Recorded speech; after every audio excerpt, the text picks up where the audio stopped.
పల్లకిలో ముచ్చటగా ఊరేగి పల్లె సీమకొచ్చాడు సాయిరాముడు.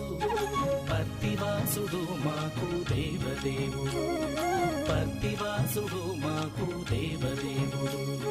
ముత్యాల పల్లకిలో ముచ్చటగా ఊరేగి పల్లె సీమకొచ్చాడు సాయిరాముడు. పత్తివాసుడు మాకు దేవదేవుడు, పత్తివాసుడు మాకు దేవదేవుడు. ఆహా